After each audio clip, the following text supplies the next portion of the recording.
Saluto il gruppo di preghiera Raio de Luz.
Vocês nesta noite, nesse grupo de oração.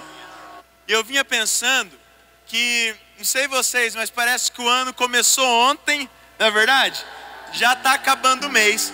E nesse primeiro mês, eu ouvi muita gente falando assim: 2018 começou, vai ser igualzinho ano passado, vai ser pior que 2017. Ixi, esse ano tem Copa, tem eleição, não vai para frente. Irmão, talvez nós começamos o ano já falando palavras de maldição sobre o ano que vai começar, não é verdade? Então agora eu te convido a fechar os seus olhos aí, sentado mesmo. E nós vamos profetizar, nós vamos abençoar nesse final do mês de janeiro. Nós vamos abençoar esse ano de 2018. E eu convido você a dizer para a tua vida que esse ano será uma bênção, que esse ano será um ano de vitória, um ano de graça, um ano onde nós veremos milagres, um ano onde nós seremos mais santos. Nós queremos profetizar, Senhor, a nossa vida e na vida de todos que estão nesse grupo, daqueles que nos acompanham na sua casa, que esse ano de 2018 será o melhor ano que nós já tivemos até hoje, Senhor. Se nós lançamos alguma palavra de maldição, se nós falamos para a nossa vida que esse ano não seria bom, nós queremos declarar que esse ano será bom demais, porque nós viveremos esse ano inteiro com o Senhor. Amém? Olha para o irmão que está do seu lado e fala assim: se prepare, irmão, porque esse ano vai ser bom demais.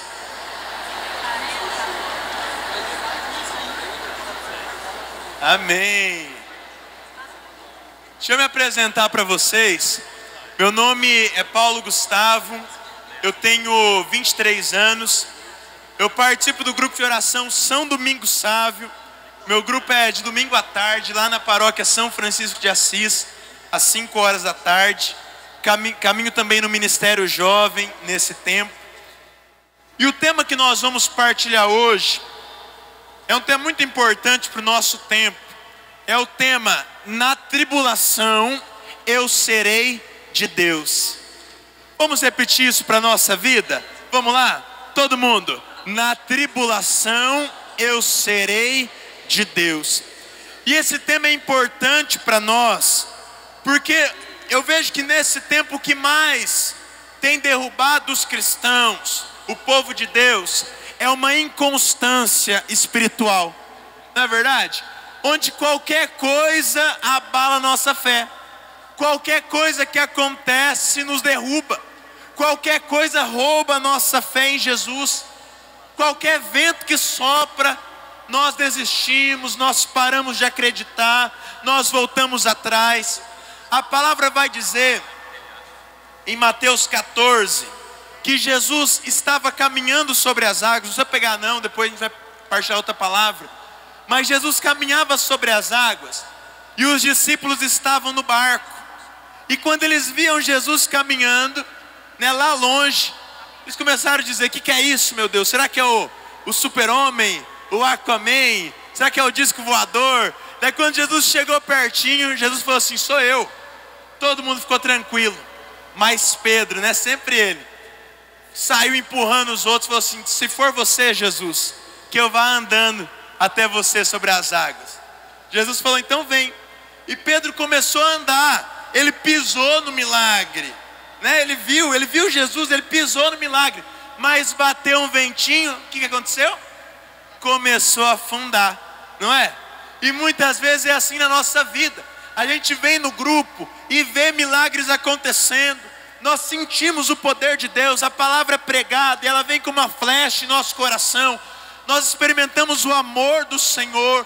Nós comungamos Jesus na Eucaristia, que se fez pão para nós. Nós experimentamos Deus, nós ouvimos testemunhos. Mas quando bate um vento, quando alguma coisa acontece, quando algum vento de problema, de dificuldade vem sobre nós, nós começamos a afundar também. E o Senhor fala para mim e para você, igual Ele disse para Pedro: homens de pouca fé. Homens de pouca fé. E nessa noite o Senhor te convida a ser todo dele, e o tempo todo, aonde você estiver, dele. Nós vivemos uma crise de comprometimento, né? O povo não se compromete mais de verdade. A gente vê que nunca teve tanto divórcio como em nosso tempo, não é? Uma crise de comprometimento, de compromisso. Ah, não gostei da sua roupa. O esposo fala para a esposa: vamos terminar então, acabou. Qualquer coisinha é motivo, né? No trabalho também, né? O patrão olha meio torto, já fala: eu não preciso disso aqui não, né? Eu vou embora, né? Tem até um programa que passava, né? Que tinha a mulher lá que falava assim: eu não preciso disso, meu marido tem 2 empregos, né? Então a gente vive nessa crise, né, de compromisso. Isso vem para a nossa fé. Nós não conseguimos nos comprometer com Deus, onde a palavra vai dizer: se quiseres me seguir, tome a sua cruz e siga-me. Paulo vai dizer em Romanos 5: na tribulação eu dou glórias a Deus, porque a tribulação produz a perseverança. E nosso cachorro pega a gripe, a gente já fala: o Senhor me abandonou. Onde estava o Senhor? Cai uma gota de sorvete na minha roupa, eu já falo assim: esse Deus esqueceu de mim, eu vou desistir. Eu tropeço vindo para o grupo de oração, eu já reclamo. Cai uma gota de chuva lá em Curitiba, eu falo assim: olha, queria tanto ir no grupo de oração hoje, mas esse tempo não ajuda. Qualquer coisa é motivo para quebrar o nosso compromisso com Deus. Qualquer coisa tem nos tirado do Senhor. E nós precisamos nos levantar hoje como uma geração, né, como nós cantávamos, de homens e mulheres de fé. E Hebreus 11 vai dizer que fé é uma certeza daquilo que não se vê. Ter fé, irmãos, não é na hora que eu estou vendo o milagre ali acontecer. Ter fé pela palavra é quando eu não consigo enxergar, quando talvez eu não enxergo a luz no fim do túnel, quando eu não enxergo a solução do problema, quando eu não enxergo, né, a cura, mas eu continuo acreditando. E sabe qual que é a promessa para quem acredita mesmo sem ver? Lá em João 11:40 vai dizer: se creres, se acreditar, mesmo sem enxergar, se acreditar, se manter firme, você verá a glória de Deus. Esse é o prêmio, irmãos, para quem acredita. Jesus, ele não pode só ser uma moda na nossa vida. Tá no momento de Jesus, agora eu estou num tempo que Jesus está na moda, né, na minha vida. Tudo está bem, Jesus está na moda. Não, porque a moda passa. Aquilo que é moda passa, né?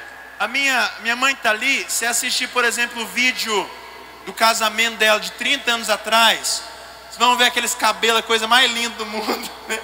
Aqueles vestidos de noiva, né? Aquelas ombreiras, né? Quanto maior a ombreira, mais bonito era, né? Mas passou, a moda vai passando, não é? O pessoal mais novo aí, um tempo atrás, vocês lembram quando estava na moda aquele Crocs, né? Aquele sapato, o povo ia para a escola de Crocs, ia para o shopping de Crocs, ia para a missa, né? Era moda, não é verdade? Jesus não pode ser uma moda, irmãos. Não, a gente não pode ser só fã de Jesus, não. É o tempo de Jesus na minha vida agora. Não, porque a moda passa, porque as palavras passam, porque os fãs passam, as pessoas passam, mas Jesus Cristo de Nazaré não pode passar. Seja na alegria, eu vou celebrar com o Senhor, eu vou me alegrar com Ele. Seja no fundo do poço, na tristeza, na solidão, eu vou continuar sendo de Deus, porque Ele não passa. Jesus não pode passar. E nós vamos aprender a viver a tribulação em Deus com dois grandes apóstolos do Senhor na palavra. Eu te convido a pegar comigo lá em Atos capítulo 16, no versículo 25. Atos 16, 25.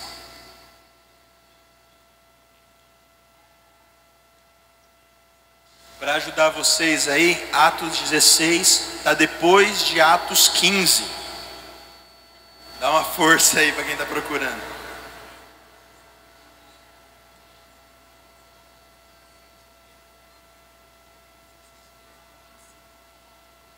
Enquanto você encontra a palavra, São Jerônimo, que é o patrono da Bíblia, ele vai dizer que quando nós lemos a Bíblia ou ouvimos a leitura e a palavra passa e não produz nada em nosso coração, na nossa vida, é a mesma coisa que na hora da comunhão eucarística eu deixar cair no chão um pedaço da hóstia consagrada.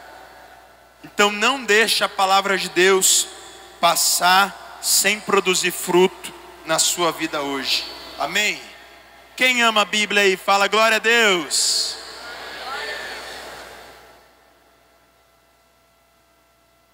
Atos 16, 25 vai dizer assim: pela meia-noite, Paulo e Silas em oração cantavam os louvores de Deus, enquanto os outros presos os ouviam. De repente, sobreveio um terremoto de tal intensidade que se abalaram os alicerces do cárcere. Imediatamente abriram-se todas as portas e os grilhões de todos soltaram-se. Acordado e vendo abertas as portas da prisão, o carcereiro puxou da espada e queria matar-se. Pensava que os presos tivessem fugido. Paulo, porém, com voz forte gritou: não te faças mal algum, pois estamos todos aqui. Então o carcereiro pediu uma luz, entrou e todo trêmulo caiu aos pés de Paulo e de Silas. Conduzindo-os para fora, disse-lhes: senhores, o que preciso fazer para ser salvo? Eles responderam: crê no Senhor e será salvo tu e tua casa. E anunciaram-lhe a palavra do Senhor, bem como a todos os que estavam em sua casa. Levando-os consigo naquela mesma hora da noite, lavou-lhe as feridas e imediatamente foi batizado ele e todos os seus. Fez-los subir então à sua casa, pôs-lhe à mesa e rejubilou-se com todos os seus por terem crido em Deus. Palavra do Senhor. Essa palavra vai relatar um momento onde Paulo e Silas foram presos. Quando Paulo chega à Macedônia, eles encontram uma menina que estava possuída pelo demônio, que começa a perseguir eles. E começa a gritar que nem uma doida atrás deles o dia inteiro, vários dias.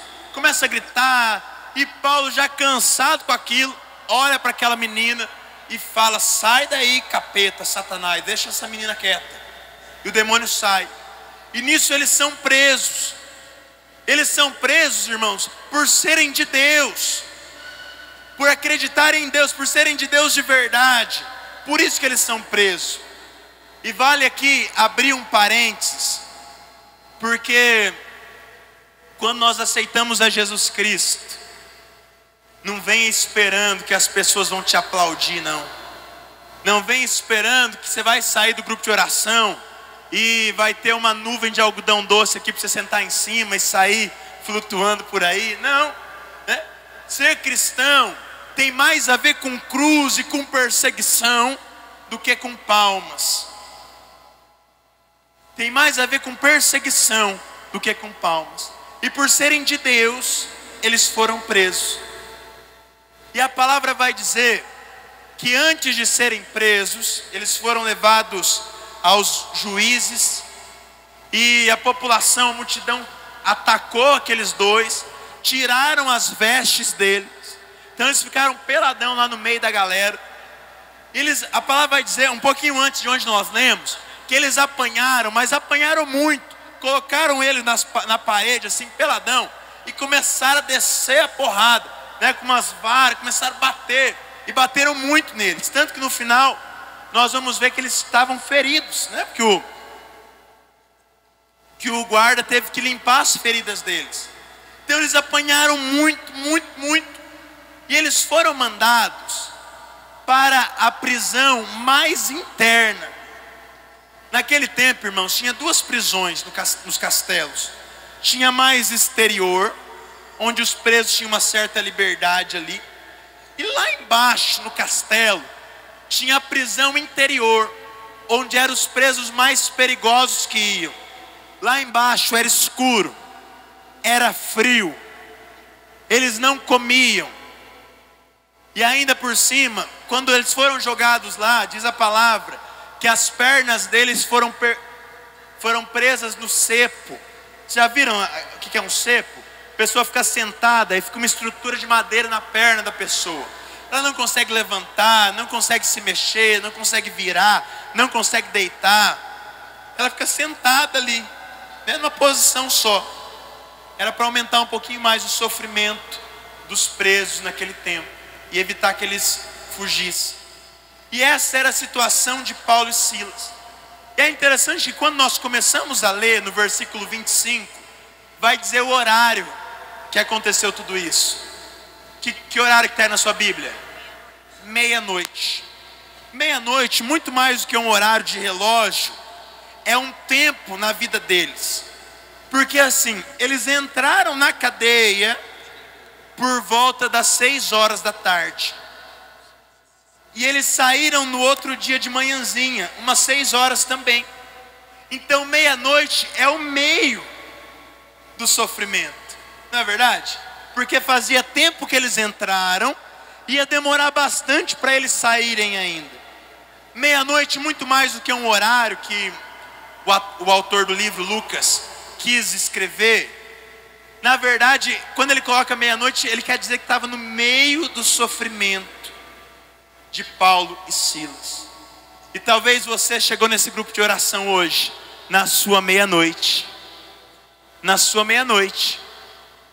Talvez na meia-noite do seu casamento, né, no auge, no ponto alto da dor, né, você não aguentando mais seu marido cachaceiro, não aguentando mais brigar em casa. Talvez você chegou no auge, na meia-noite, com o seu filho que usa droga. Talvez você chegou na meia-noite do seu trabalho, que você fala assim: eu só não saio porque eu não arrumo outro melhor. Talvez você chegou na meia-noite da sua vida financeira. Ou talvez assim, não tem nenhum problema físico, mas talvez você não sabe para onde vai, está na meia-noite da sua confusão aí, não sabe o que fazer da vida, não sabe para onde vai. Talvez você está na meia-noite física mesmo, de alguma doença sua ou de alguém da sua família, que está vivendo. Pode ser que você chegou no grupo hoje à meia-noite da tua vida, igual Paulo e Silas. E quando nós chegamos na meia-noite, nós temos 3 opções de coisas para fazer. A primeira opção, quando a gente chega na meia-noite, sabe qual é? É desistir, não é? Muitos chegam na meia-noite e desistem. Quanto que nós ouvimos falando assim: eu desisto do meu filho. Eu trabalho, gente, na Secretaria de Assistência Social da Prefeitura, na diretoria sobre drogas do município. Todos os dias, todo dia, eu recebo lá uma mãe, uma esposa, um pai, que chega e fala assim: eu não aguento mais o meu filho, eu desisti dele, eu desisti do meu marido, eu desisti. Vê se vocês fazem alguma coisa, porque eu desisti, eu não sei mais o que fazer. E pode ser que você chegou pronto a desistir, né, daquilo que você traz, da sua dificuldade. Quantos que desistem? Não aguento mais, e deixa, e larga a família, e larga o casamento, e deixa tudo. Quantos que desistem, irmãos, a ponto de tirar a própria vida? Se fosse perguntar aqui, todo mundo ia conhecer pelo menos uma pessoa que chegou na meia-noite e desistiu e tirou a vida. Eu conheço jovens, mais que um já, né, nessa caminhada, que tiraram a vida, que tinham tudo pela frente e tiraram a vida por uma meia-noite que passou e eles desistiram. Mas eu quero falar para você, tem aquela frase, né? Eu sou brasileiro e não desisto. Mas na verdade a frase que a gente quer trazer é que eu sou cristão, eu sou de Deus, eu sou católico, por isso eu não desisto nunca, por isso nada vai me derrubar, por isso eu não vou parar. Se você veio pensando em desistir, o Senhor quer falar para você: não desista, não desista, não desista. A segunda coisa que acontece, que pode acontecer quando nós chegamos na meia-noite, é o desespero, não é verdade? Muitos chegam na meia-noite e se desesperam, não sabem o que fazer e começa a correr de um canto para outro. Onde fala que pode resolver o problema, vai, não é? Ah, vai Aparecida, vai, é bom, tem que ir mesmo. Mas já volta e fala assim: ah, vai na macumba lá, bater tambor, vai no espiritismo, vai. E onde que manda, e acende uma vela para não sei quem. E aonde manda, vai na curandeira, vai na benzedeira, vai porque fica desesperado. Ah, morreu alguém da minha família, alguém próximo. Ah, eu preciso falar com essa pessoa, eu vou no espírito, eu vou não sei aonde. E assim vai. Chega o desespero, porque chegou a meia-noite e não sabe para onde ir, fica correndo de um canto para o outro. Daí chega algumas igrejas, por exemplo, que abrem e falam assim: ó, traga não sei quantos reais, traga o seu salário, traga o seu carro aqui, ó, dá aqui, que você vai receber o milagre, vai lá e dá. E vai, gente. A gente passa nos orelhão, nos postes aí da vida, tem direto cartaz colado: traga o seu amor em 3 dias, né? Vem, amarre não sei quem. A pessoa fica desesperada: ai meu Deus, você vai e traz, né? Ai, não consigo arrumar namorado, vou amarrar aqui. Ai meu Deus do céu, né? Desespero. O desespero é uma segunda coisa que pode acontecer quando nós chegamos na meia-noite. É ficar desesperado, começar a correr para lá e para cá igual a barata tonta, e vem no raio de luz, e vai não sei aonde, vai, e fica, né, não busca Deus de verdade, não cria raiz, fica rodando, aonde fala, ó, vai lá, vai, fica indo. O desespero, irmãos, é a segunda coisa, a segunda opção que pode acontecer quando a gente chega na meia-noite. Mas Paulo e Silas escolheram a terceira opção. A terceira opção que Paulo e Silas escolheram é confiar em Deus, é acreditar que Deus está ali, que a palavra vai dizer: eu não vos abandonarei nem um dia das vossas vidas. Paulo e Silas escolheram a terceira opção, e a terceira opção é essa: é confiar em Deus mesmo na meia-noite, mesmo na tribulação, mesmo no fundo do poço. É confiar nele. E vocês viram o que aconteceu? Paulo e Silas naquela situação, a pele sangrando, cheia de ferida, o corpo com frio, as pernas presas, mas o coração deles continuava em Deus. E na meia-noite, na metade do sofrimento, ali embaixo, naquela escuridão, sem roupa, um olha para o outro, na meia-noite, fala assim: vamos fazer um grupo de oração aqui, Silas? Vamos fazer um raio de luz aqui, Paulo? Vamos lá? E começa, puxa a música aí que eu vou orando em línguas aqui. Depois você começa a louvar. E eles foram cantando e louvando a Deus. Naquela situação que eles estavam, o sangue escorrendo das feridas, mas eles louvavam o Senhor, eles continuavam firmes, eles não viam nada, eles não sentiam nada a não ser dor, mas eles louvavam a Deus, eles louvavam ao Senhor. Paulo cantava, né? Louvado seja, e Silas ia cantando, porque o coração deles estava em Deus, mesmo na meia-noite. E imagina a cena, irmãos, eles cantando, louvando a Deus, e de repente os presos acordam, começam a olhar: o que é isso, gente, está acontecendo? O que é isso?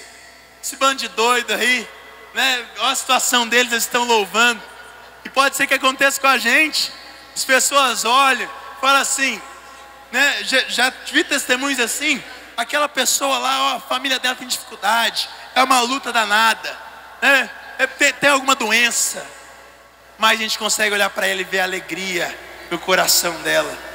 Vocês conhecem pessoas assim? Conhecem, né? Que mesmo no sofrimento, na dor, estão lá louvando, né? Estão agradecendo a Deus, estão felizes. E o povo começou a olhar, e de repente o lugar que eles estavam, aquela cela, aquela cadeia, começa a tremer. E vem um terremoto ali no lugar que eles estavam. E de repente as correntes começam a se quebrar, as cadeias a se abrirem, as grades começam a se abrir. Sabe por quê, irmãos? Porque quando nós louvamos na meia-noite, quando nós continuamos fiel na meia-noite, nós vemos o sobrenatural, a ação de Deus na nossa vida. É a ordem bíblica: se creres verás, se tiveres fé, vai falar para a montanha se mover e ela se moverá. Quando a gente acredita nesse momento, nós conseguimos experimentar o poder de Deus. Quando nós acreditamos nesse momento, é que nós enxergamos milagres acontecendo. Eu testemunho para vocês que no ano passado eu fui pregar em uma cidade, em outra diocese, e terminando o encontro, era um acampamento, eu estava indo embora e estava entrando no carro, na verdade, e o coordenador do grupo veio e me chamou, falou assim: tem uma mulher lá na capela querendo conversar com você, querendo oração. E eu falei: beleza. A gente foi lá para a capela, ela pediu para os intercessores saírem, e ela começou a conversar comigo. E ela disse assim, ó, ela começou a conversa assim: eu tenho 41 anos e a minha vida é uma desgraça. Pensei assim: olha, de bem com a vida essa menina, né? Só que não, né? Ela falou assim: minha vida é uma desgraça. Falou assim, eu falei: mas por quê que é tão ruim assim? Misericórdia.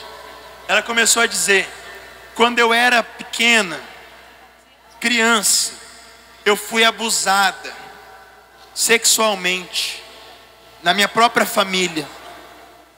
Ela disse assim: eu cresci um pouco, quando eu era adolescente, veio um negócio assim que eu era lésbica, eu comecei a me entregar para um monte de menina, de repente passou um tempo, eu fiquei deslésbica, né? E eu comecei a me entregar para um monte de homem, um monte.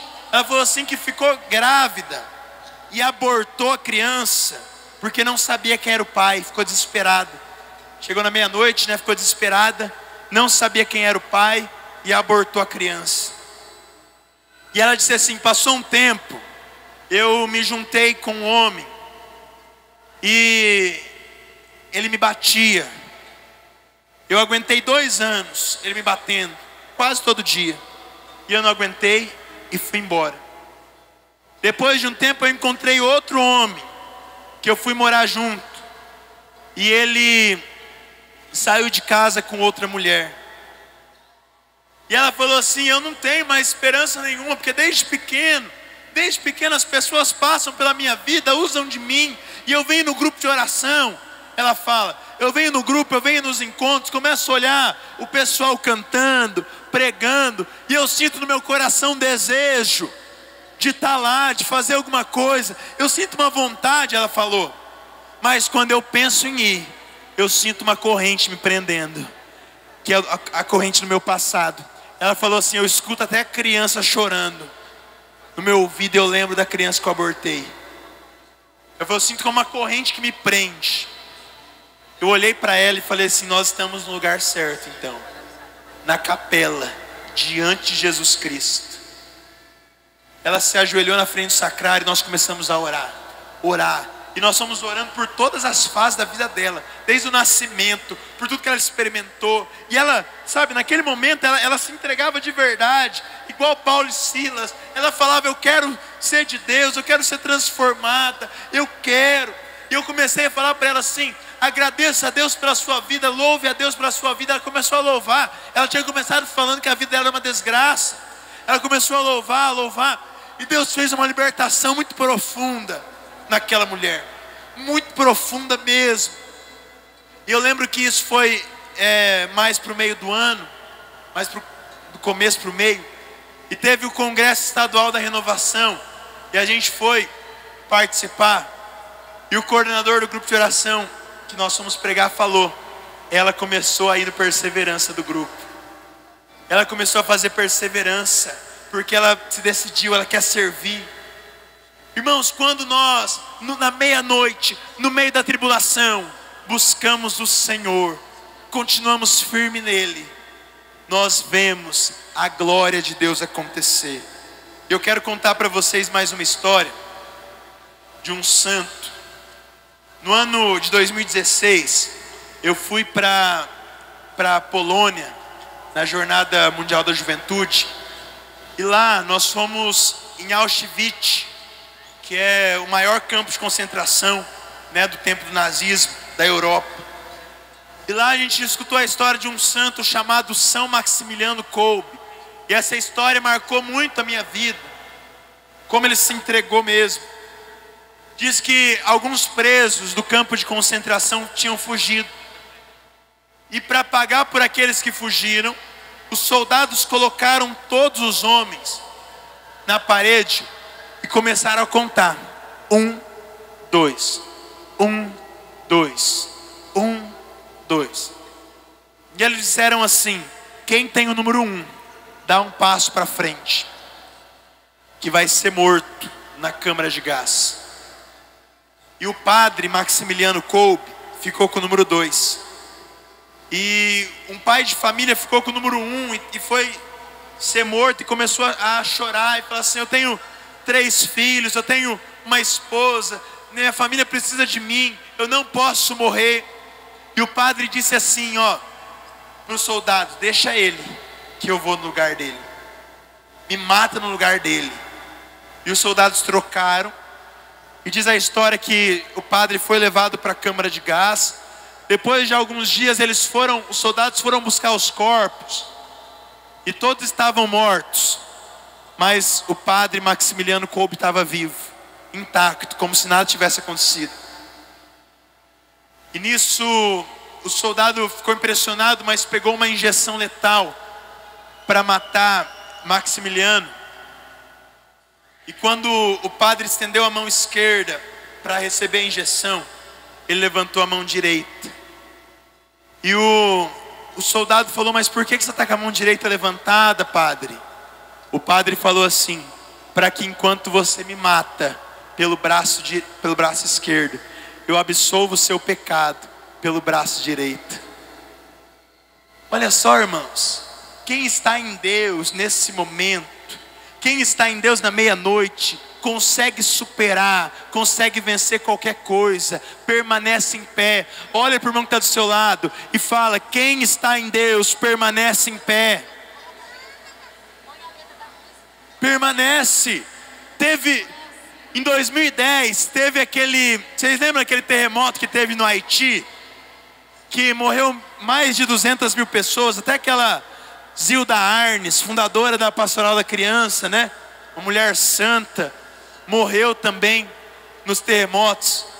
Teve uma foto que ficou muito famosa, não sei se vocês viram, que é aquela que tem uma igreja destruída, mas a cruz de Cristo ali, intacta, em pé. Porque quem permanece na cruz com Cristo, quem mesmo em meio ao terremoto, à destruição, ao desabamento, quando tudo parece estar caindo, quem permanece em Cristo, na cruz de Cristo, permanece em pé. Permanece. Como eu faço para ser cristão? Como eu faço para continuar em pé na tribulação? Irmão, a resposta é clara: continua em Deus, fica nele, coloque a sua confiança nele, a sua esperança nele. Eclesiástico 2 vai dizer, versículo 11: olhai as gerações passadas, alguém que confiou no Senhor foi desiludido? Não, e nós não seremos os primeiros. Nós não seremos os primeiros. Se você passava pelo problema, pela tribulação, reclamando, né? Ó vida, ó céus, por que comigo? Ai, Deus não me ama. Ai meu Deus, Deus me abandonou. Se você passava pela tribulação, pelo problema, desistindo, falando não aguento mais, jogando, chutando balde. Se você passava pelo problema se desesperando, eu te convido a partir de hoje, passar pela tribulação, olhando para Jesus. Passar pela meia-noite, olhando para o Senhor.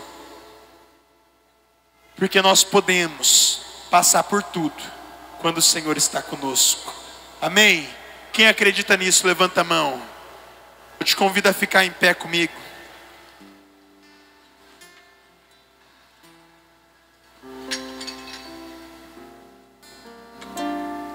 Nós vamos declarar agora com a nossa oração. Com a nossa oração.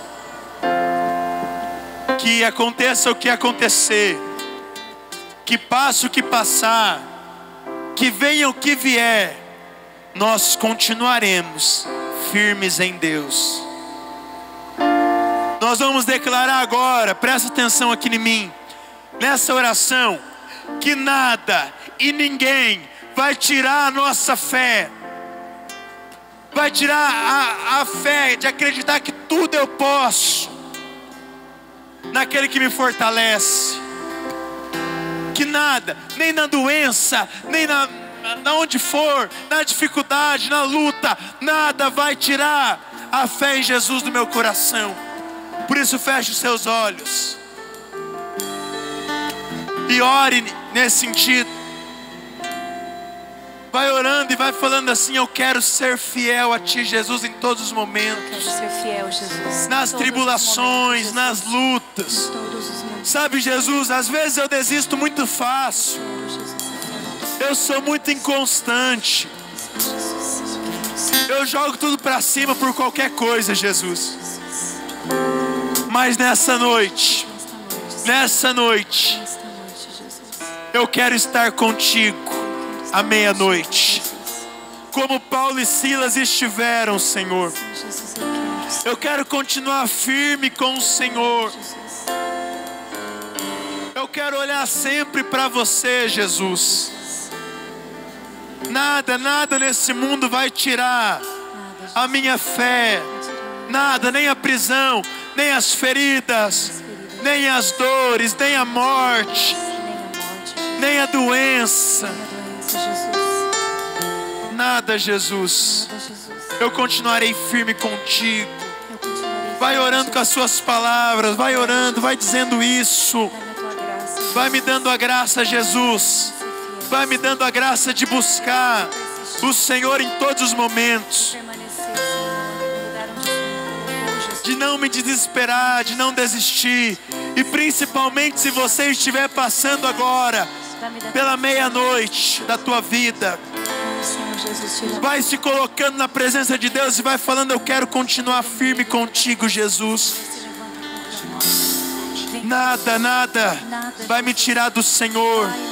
Assim como Davi, Nada, Jesus. que apareceu Golias, o gigante, na frente dele. E ele mesmo pequeno, ele sabia que Deus estava com ele. Não importa o tamanho do seu Golias que se levanta diante de você. Em ti, Jesus. Não importa o tamanho do Golias que tem se levantado. Creio em ti, Jesus. Vai dizendo: eu sou pequeno, eu sou fraco, mas com Deus eu posso. Contigo eu posso, Senhor Jesus. Com Deus eu consigo. Contigo eu consigo, Jesus. Com Deus eu sou mais forte. Eu sou mais forte, Jesus. Assim como Moisés, Jesus. que estava libertando o povo do deserto, e de repente ele encontrou com o mar na frente dele, e os soldados do faraó vindo atrás. Sim, Jesus, eu creio em ti, Senhor Jesus. Ele confiou no Senhor e deu um passo, e o mar se abriu. E eu quero dizer para você hoje, irmão, que quando você confia, se o mar não se abrir, você vai andar sobre ele. Amém, Jesus. Você vai andar sobre ele porque o Senhor está contigo. E eu creio nisso, Jesus. E eu creio, Deus. E já vai, como um ato de fé, vai dizendo: louvado seja, Senhor, por esse momento que eu estou passando. Sim, Jesus, eu quero te louvar. Bendito seja, Deus. Mas louva não da boca para fora. Deixa esse louvor vir do teu coração, da tua alma. Levanta os teus braços. Levanta os teus braços. E vai falando. Se você só murmurava, só reclamava, fala: obrigado, Senhor, bendito seja. Todas as provações, Louvado seja, Deus, por essa tribulação, porque eu consigo ver que o Senhor está comigo. Sim, Senhor, eu te louvo. Porque eu sei que depois da cruz vem a ressurreição, Creio, Senhor. vem a vitória depois da luta, Jesus. Glórias a ti, Eu sei que o Senhor está aqui conosco. porque a tua palavra vai dizer Senhor, eu te louvo por isso, Jesus. que as lutas, as tribulações desse mundo Por todas as não se batalhas, comparam com a glória que virá. vales, Senhor. Eu te Bendito seja, Deus. seja, Senhor. E nós vamos estender as mãos. Quem está nos bancos, os servos, estendam as mãos. E nós entregamos, Jesus, a meia-noite de cada um que está aqui agora. O Senhor conhece a vida deles. O Senhor conhece aquilo que está no coração deles. O Senhor conhece que muitos aqui já desistiram de lutar. O Senhor sabe que muitos vieram no grupo hoje pela primeira vez, porque falaram que aqui o Senhor iria alcançá-los. Eu quero pedir, Jesus, que nesta hora as cadeias possam ir se quebrando, Jesus. Porque a tua promessa não é só para Paulo e Silas, não. É para todo o povo de Deus, é para nós. Que as correntes vão se quebrando, Jesus. Que as cadeias se abram. Derruba as muralhas, Senhor. Se for preciso um terremoto na nossa vida, faça agora, Deus. Nós queremos agora, na meia-noite que nós estamos passando, sentir o teu amor, Jesus. Ori alabassuri alabari alabandara nabari elelelele. Ori shanda alabandari alabandari alabandari alabandari elelelele. Ori alabassuri alalari alalari alabandari alabande. Ori alabassuri alabandari alabalari elelele alabandere. O Senhor me dá a imagem de muitas pessoas que agora conseguem colocar a cabeça no peito de Jesus e se sentem acalmadas por Ele nesse momento. Sinta o coração de Jesus bater. Sinta o amor do Senhor aí, te envolvendo, te dando a calma, te dando a paz que você não sentia há muito tempo. Oi, alabassuri, alabanariere, alabanariere. E se te der vontade de chorar no peito de Jesus, chore. Coloque para fora aquilo que estava no teu coração, aquilo que você tem guardado há tanto tempo, parecendo que essa meia-noite não tem fim. Coloque no coração de Jesus tudo isso.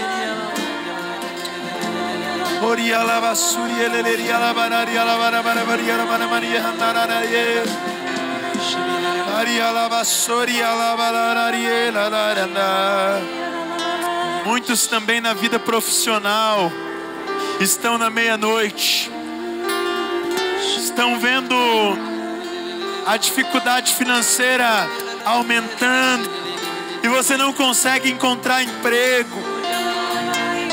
E o Senhor me coloca de maneira especial uma pessoa que, olhando para os lados, vem os outros encontrando, vem a graça acontecendo na vida dos outros e se sentem abandonados, esquecidos por Deus nesta área. Deixa o Senhor te alcançar hoje também.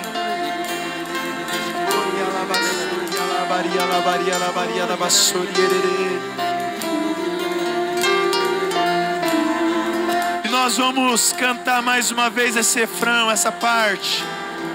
E quando nós vamos cantar, você que veio aqui na frente, você que está aí na cadeira, vai ficar em pé e levantar os seus braços, tomando posse da vitória, tomando posse da vitória do Senhor sobre a tua vida, tomando posse das cadeias que se abrem, das correntes que se quebram, mas com muita força. Vamos lá. E mesmo quando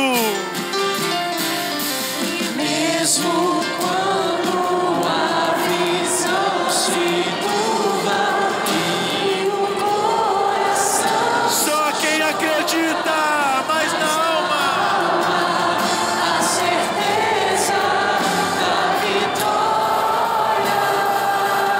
mais uma vez, e mesmo quando A visão se turva e o coração só chora, mas na alma a certeza da vitória. e só quem acredita na vitória vai dar um sorrisão e vai abraçar o irmão do seu lado aí. Fala para ele: toma posse da vitória. Se é alguém da sua família, abraça e fala: toma posse. A vitória é sua. Glória a Deus.